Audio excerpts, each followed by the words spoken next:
Telugu audio Bible సంఖ్యాకాండము 17వ అధ్యాయము.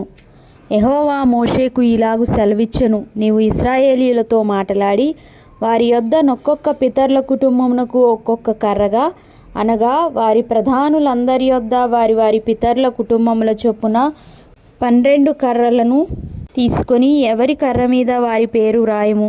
లేవి కర్ర మీద అహరోను పేరు రాయవలెను. ఏలయనగా పితరుల కుటుంబముల ప్రధానునికి ఒక్క కర్రయే ఉండవలెను. నేను మిమ్మును కలుసుకొను ప్రత్యక్షపు గుడారంలోని శాసనముల ఎదుట వాటిని ఉంచవలెను.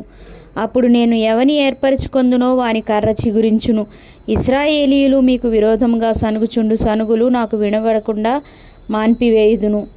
కాబట్టి మోషే ఇశ్రాయేలీయులతో చెప్పగా, వారి ప్రధానులందరూ తమ తమ పితరుల కుటుంబములలో ఒక్కొక్క ప్రధానునికి ఒక్కొక్క కర్ర చొప్పున 12 కర్రలను అతనికిచ్చిరి. అహరోను కర్రయు వాని కర్రల మధ్య నుండెను.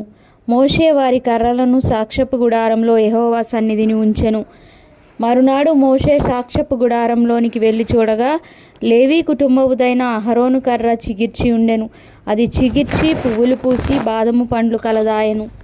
మోషే యెహోవా సన్నిధి నుండి ఆ కర్రలన్నిటినీ ఇశ్రాయేలీయులందరి ఎదుటికి తేగా, వారు వాటిని చూచి ఒక్కొక్కడు ఎవరి కర్రను వారు తీసుకొనిరి. అప్పుడు యెహోవా మోషేతో ఇట్లనెను, తిరుగుబడిన వారిని గూర్చి ఆనవాలుగా కాపాడబడినట్లు అహరోను కర్రను మరలా శాసనముల ఎదుట ఉంచుము.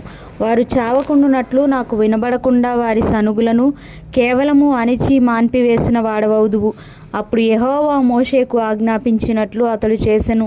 అలాగుననే చేసెను. అయితే ఇశ్రాయేలీయులు మోషేతో ఇట్లనిరి, ఇదిగో మా ప్రాణములు పోయినవి, నశించిపోతిమి, మేమందరము నశించిపోతిమి.